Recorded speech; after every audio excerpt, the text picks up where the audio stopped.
If only they knew why the bell rang the moment her hand struck the old beggar, they would have stopped cheering.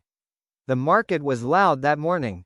Women shouted prices. Children ran between stalls. The sun was already hot, and dust hung in the air like smoke.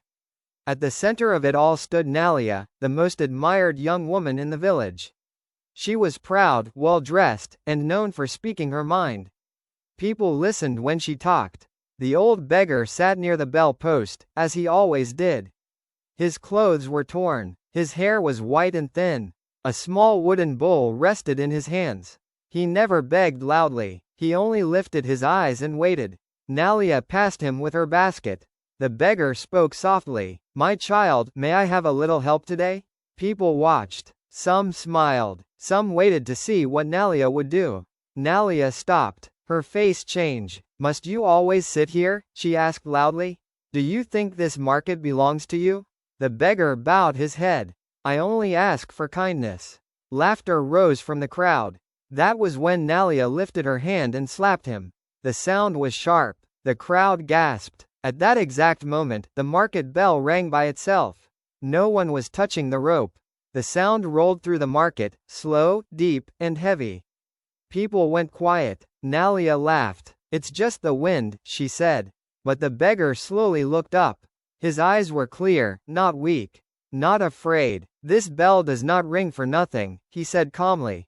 The crowd shifted uneasily. If you're watching this video, please like, subscribe to the channel, and tell me in the comments where you're watching my folktale story from. I want to know how far it has traveled. Nalia turned away, unaware that something unseen had already begun to move. The bell did not ring again that day, but the sound stayed in people's ears. Nalia walked through the market like a queen. People praised her courage. That beggar deserved it, some said. He should know his place. The old man was gone. No one noticed when he left. No one asked where he went. That night, Nalia slept early. But her sleep was not peaceful. In her dream, she stood in the market alone. The stalls were empty. The ground was wet. The bell post stood taller than before. The beggar sat beneath it, smiling. Nalia tried to speak, but no sound came out. The beggar lifted the bell rope. "You rang it," he said gently. The bell rang once. Nalia woke up sweating. The next morning, strange things began to happen. A woman who laughed during the slap could not find her voice. A child who mocked the beggar fell sick without reason. Small things broke for no reason. Pots cracked, baskets tore, ropes snapped. Still, people did not connect the signs. Nalia returned to the market, proud as ever. When she reached the bell post, she felt a chill. The wooden pole had new marks carved into it, 3 thin lines shaped like half circles. She touched them. Her fingers burned. She pulled back quickly and looked around. No one else seemed to notice. Later that day, an old woman named Mama Sira, known for her wisdom, approached Nalia. "You should apologize," she said quietly. Nalia laughed. "For what?" "For striking what you do not understand." Nalia walked away. Behind her, the bell rope moved slightly. No wind blew. The third day after the slap, the market grew restless. People whispered. They talked about bad dreams and heavy sleep. They spoke of shadows moving where no one stood. Nalia tried to ignore it all. But every night, the beggar returned in her dreams. Sometimes he sat under the bell. Sometimes he stood beside her bed. He never shouted. He never chased her. He only asked one question. "Do you hear it now?" On the 4th night, the bell rang in her dream 3 times. When she woke up, her ears were still ringing. At the market that morning, the beggar returned. People gasped. He looked the same as before, but cleaner. Stronger. His wooden bowl was gone. In its place, he held a small brass bell covered with strange markings. The crowd stepped back. The beggar smiled and sat at the bell post. Nalia felt her legs freeze. The beggar spoke softly. "The market is a place of trade," he said. "But also a place of hearts." People listened. Nalia felt anger rise. "You want more trouble?" she shouted. The beggar shook his head. "No. I want truth." Mama Sira stepped forward. "Leave him alone," she warned. Nalia ignored her and moved closer. The beggar lifted the small bell. He did not ring it. Yet the market bell rang once. A man screamed. His body stiffened. He fell, unable to move. Panic spread. The beggar looked at Nalia. The bell has begun to answer, he said. Fear took the market that day. People ran. Stalls closed. Mothers grabbed children. The man who fell could not speak, only breathe. The beggar stood calmly. Mama Sira knelt before him. It has started, she said. Nalia watched, confused and angry. Started what? Mama Sira turned to her. The curse you invited. Nalia laughed loudly. This is madness. Mama Sira stood. Long ago, this market was protected by a bell, she said. It rang to warn us when kindness was broken. She pointed to the beggar. He is not what he seems. The beggar finally rang the small bell in his hand. Just once. The sound was soft, but the market bell answered loudly. Everyone fell silent. The beggar spoke. The first kindness refused opened the door, he said. The first cruelty rang the bell. He looked directly at Nalia. Only the one who struck can close it. Nalia stepped back. I did nothing wrong. The beggar stood. Then the bell will continue. He walked away. Behind him, the market bell rang again. That night, the village could not sleep. The bell rang at random times, once at midnight, once before dawn. Each time, something bad followed. A sickness, a fall, a loss. People began to fear the market. Nalia stayed inside her house, shaken for the first time in her life. Mama Sira came to her door. You must fix this, she said. How? Nalia whispered. Mama Sira looked at her closely. By facing what you did. Nalia shook her head. I was praised. Everyone laughed. Mama Sira replied, crowds clap loudly when they are wrong. She explained the rule of the bell. It responds only to truth, not pride. The beggar had been the first guardian of the bell. Striking him was striking the balance. There is a way, Mama Sira said. But it must be done in public. Nalia swallowed hard. Outside, the bell rang once more. This time, it rang closer than ever. By the sixth day, the market no longer felt safe. People still came, but not with joy. They moved quickly, eyes down, voices low. No one stayed longer than needed. The bell post stood quiet, but everyone watched it. Nalia did not come to the market. She stayed inside her house, staring at her hands. The same hands that slapped the beggar. Sometimes she thought she heard the bell ringing far away, even when it was silent. At night, her dreams grew worse. She saw herself standing alone in the market. The beggar stood across from her. Between them lay a long rope tied to the bell. You pulled it, he said. I didn't touch it, Nalia replied. You struck what held it, the beggar answered. She woke up crying. That morning, Mama Sira returned. Running will not help, she said gently. Nalia whispered, what if I apologize? Mama Sira shook her head. Words without truth are empty.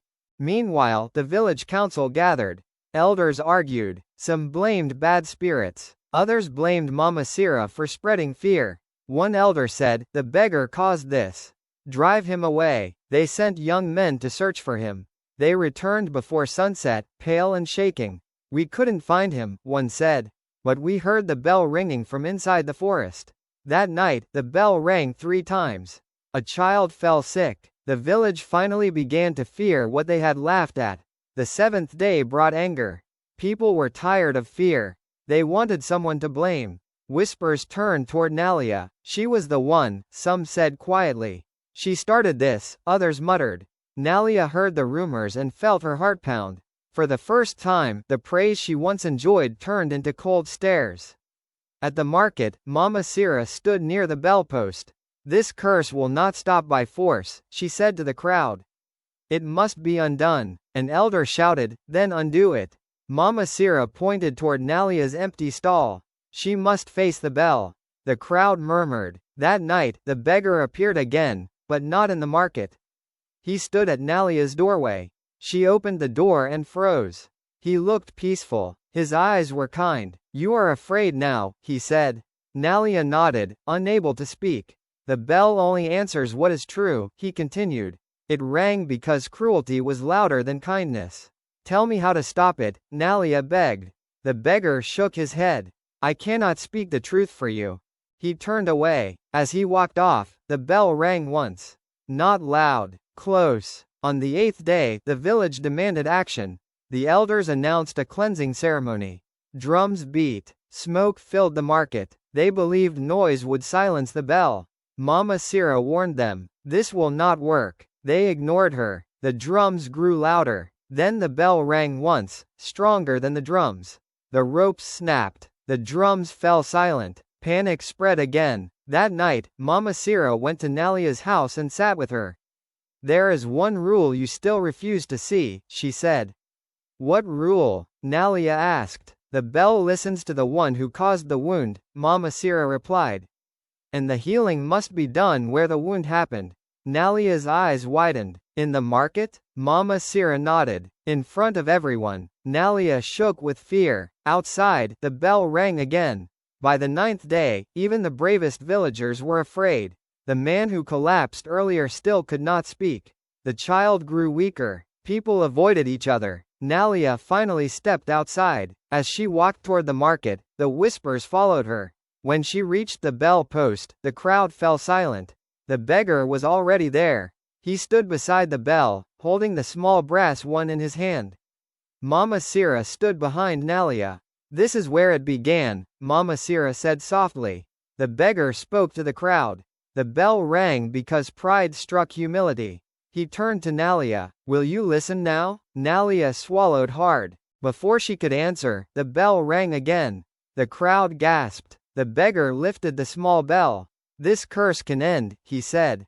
But it will take truth. Everyone leaned forward. The hand that struck must kneel, he continued. The voice that mocked must ask. Nalia felt her legs weaken. Mama Sira whispered, this is the only way. The beggar added, and the bell must be touched by the one who caused it. Nalia stepped forward. Her heart pounded. She looked at the crowd that once cheered her. Then she knelt. The market was silent. She bowed her head toward the beggar. I was wrong, she said, her voice breaking. I hurt you. I hurt us. The beggar did not move. The bell did not ring. Not yet. Nalia remained on her knees. The market was so quiet that people could hear their own breathing. Even the birds had stopped singing.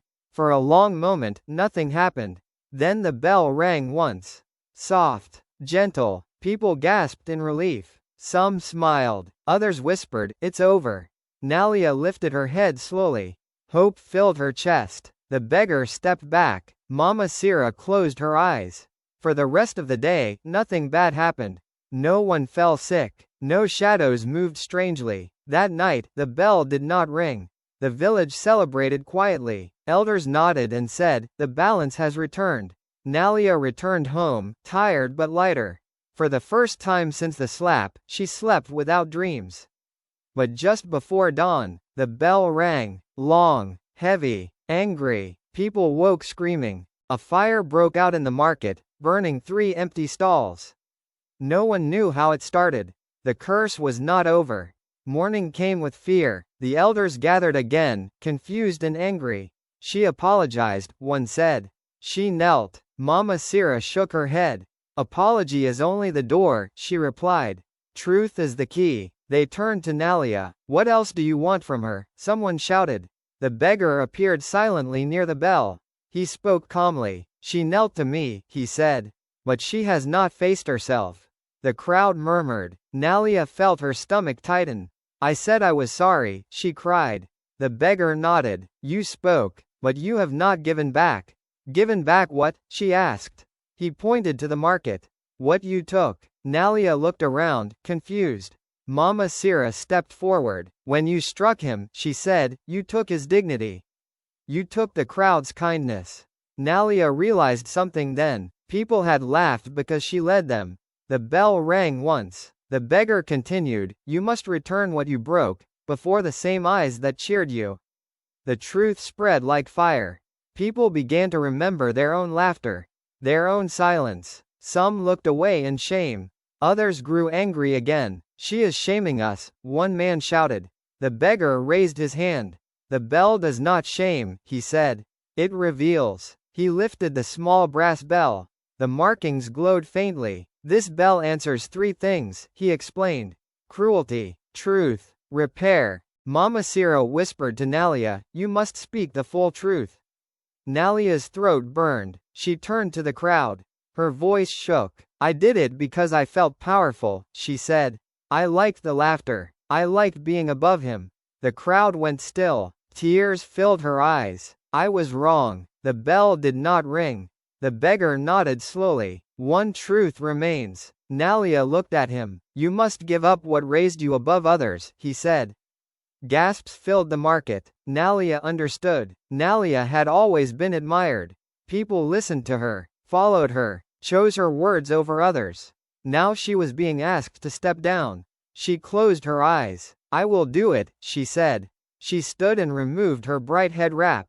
Then her jewelry. Then she placed her market stall keys on the ground. I will leave this market, she said, until I learn to return as equal. The crowd erupted. No, some shouted. Yes, others cried. The bell rang once, clear and strong. The beggar smiled for the first time. The balance is almost restored, he said. But then, a scream cut through the air. The sick child convulsed and collapsed. The curse was fighting back. Panic returned. The beggar moved quickly. One last act, he said. Now. Mama Sira grabbed Nalia's hand. The first kindness must be restored. The first? Nalia asked. Mama Sira pointed to the beggar. Nalia understood. She walked toward him, not proud, not afraid. She knelt again. But this time, she lifted his bowl from the ground and placed it in her own hands. She raised it high. From today, she said loudly, this market feeds the forgotten first. The bell rang. Once. Twice. Then silence. The child stopped shaking. The fire smoke cleared. The beggar stepped back, and slowly faded like mist in sunlight. Only the bell remained. The market stood still long after the beggar faded. People stared at the empty space where he had stood. Some rubbed their eyes. Others dropped to their knees. The bell was silent. Mama Sira walked slowly to the bell post. She touched the wood and nodded. The guardian has returned to rest, she said. But who was he? Someone asked. Mama Sira replied, he was what the market forgot, mercy. Life did not return to normal quickly. The market reopened, but without laughter. People spoke softly. Every coin exchanged felt heavy. The bell post was respected now. No one sat near it. Nalia left the market that same day. She packed only simple clothes and food. She left her house unlocked. She walked away before sunrise. Some villagers watched quietly. She deserves it, one said. Another replied, or maybe she is learning. Nalia walked for days. She slept near roads and rivers. She worked small jobs, carrying water, cleaning yards, helping old women cook. No one knew her name. At night, she dreamed again, but the dreams were different. She saw the bell, far away, quiet. She saw people sharing bread. She heard no laughter, no mocking. One evening, she met a blind woman struggling to cross a stream. Nalia helped her without speaking. The woman smiled. You have learned to walk lighter, she said. Nalia felt something warm in her chest. Far away, in the village, the bell rang once. No harm followed. Months passed. The market changed. The elders made a rule. The first bowl of food each day went to the poorest. No one argued. Children were taught the story of the bell.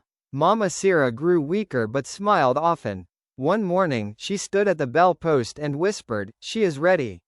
That same day, Nalia returned. She wore plain clothes. Her eyes were calm. She did not go to the center of the market. She stood near the edge and waited. No one noticed her at first.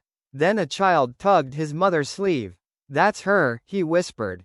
People turned. The market went silent. Nalia stepped forward slowly. She bowed to the bell post. She bowed to Mama Sira. I am not here to lead, she said. I am here to serve.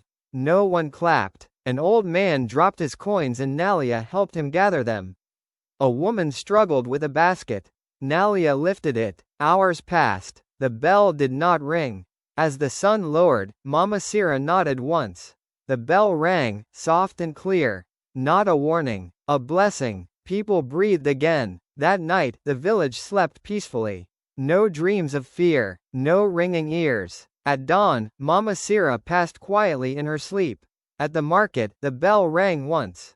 People understood. They gathered, not to praise, but to remember. Nalia stood among them, equal, silent. The bell never rang in anger again. But it was never ignored. For a long time, peace stayed in the village. The market grew busy again, but it felt different. People spoke with care. Laughter returned, but it was softer. No one pushed others aside. The bell stood tall, quiet, watching. Nalia lived simply. She worked each day like everyone else. She carried loads. She cleaned stalls. She listened more than she spoke.